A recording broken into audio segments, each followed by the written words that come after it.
finally, I can't even remember when I began, and I didn't put a stopwatch, but I'll keep going for a little while. Sorry if I'm tiring you out, but I know that this is supposed to go on till 9, and I think a lot of you are going to probably leave in the break period, so I'll just keep going for a little while.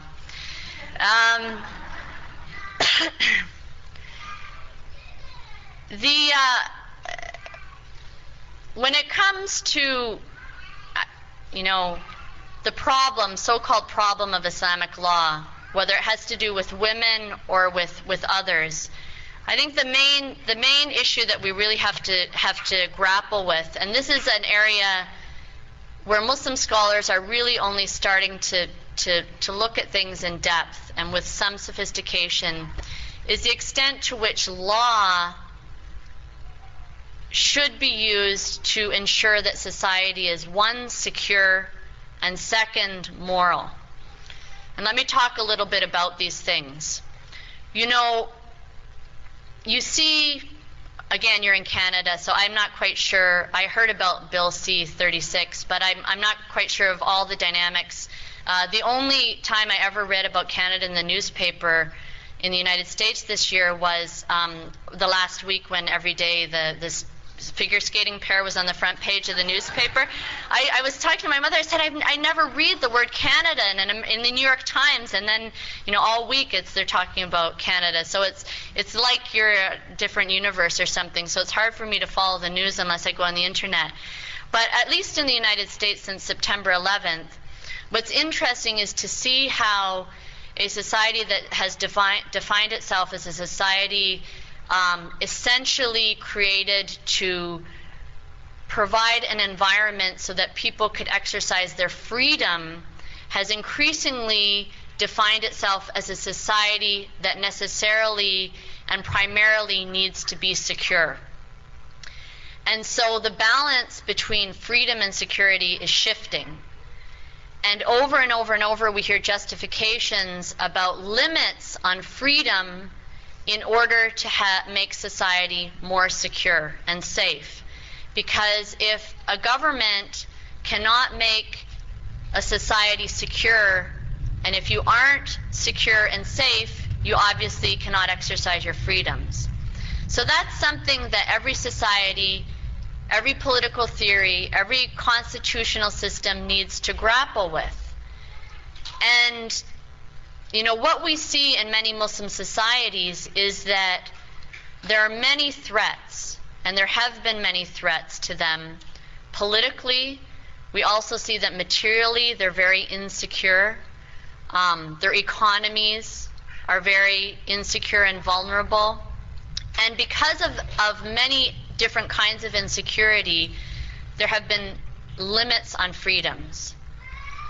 And this does not mean that all of these limits are justified, but it means that we have to understand that in any society there's a dynamic that engages, and it's not because people are necessarily anti-freedom or because they're necessarily tyrannical or they love tyranny or they have some kind of immature existential development so they can't embrace freedom. It's because there's often many factors in society that make people want to look first and foremost at security.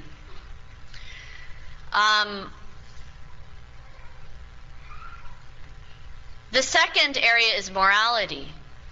Any society has a debate about what is in the public interest and what is good for the people. Now, if we look at Canadian society, for example, we see that I believe that it's required to wear helmets if you ride a motorcycle in Ontario. Is that correct? Okay, if you tried to make that a law in Texas, you would never, ever be elected.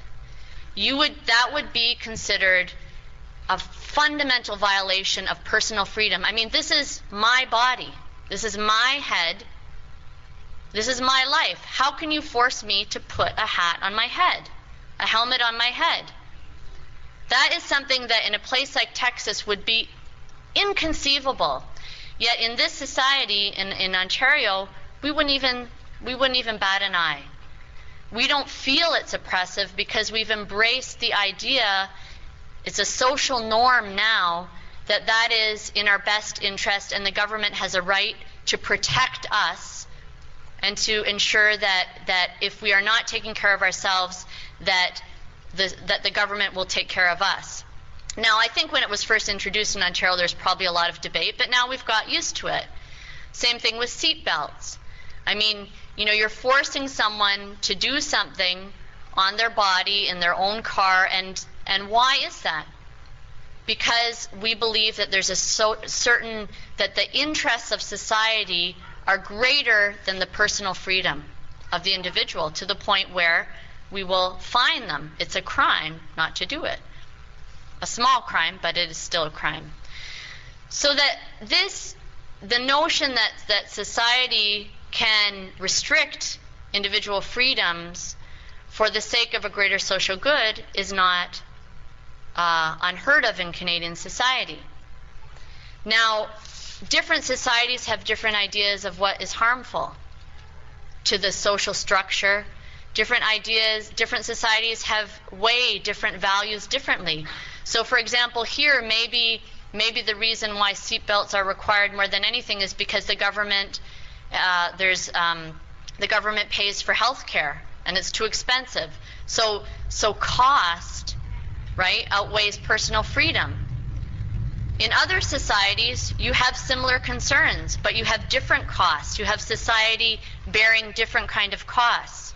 So that when we are trying to compare Muslim societies with our society, with Canadian society or American society, we should try to find, first of all, what are structurally parallel ideas and concepts before we just rush in and say this thing is a unacceptable limit on personal freedom. Now, it doesn't mean that we can't debate. We can debate. And certainly in some areas there are limits that maybe seem very unreasonable. And there are some limits in some Muslim societies that seem unreasonable to me and unreasonable to the people in that society. But these things should be debated in a framework that's understandable to everyone and not exoticized to the point where it's so strange we can't even understand it. These are not strange concepts. These are concepts that exist in every society. Now, one of the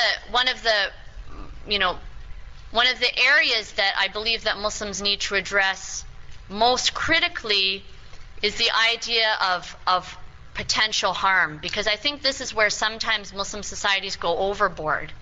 And that is that if there's a risk of something prohibited happening or something harmful happening, that you try to block the means to that. There's a term in Islamic law called sadd al-dharaya, which means blocking the means. Now, that is, for example, what was done in Afghanistan to forbid girls from going to school. They said, if they go to school, when they're out on the street, someone may say something bad to them or look at them in a bad way or attack them or kidnap them, or if women work in the government offices, then maybe some bureaucrat in the office will proposition them, and this will lead to them being taken advantage of sexually, and then this will lead to adultery, and et cetera, et cetera, et cetera. So there's this chain reaction. Now, part of the problem that I believe that part of their mistake was that they didn't look at other risks, because there are always multiple risks involved.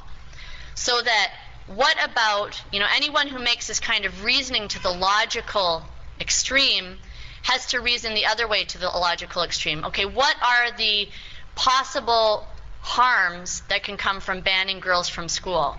Well, they won't learn to read. They won't be able to learn about their religion. They won't be able to teach their children. They won't be able to take care of their own health care needs. Society will be deprived of their intelligence and their perspective, et cetera, et cetera, et cetera. So then if you did a proper risk-benefit analysis, you would probably come out with the right solution. But to make sure that the proper risk-benefit analysis is done in any society, you have to make sure that you have people who can see, people who can see all the different perspectives there.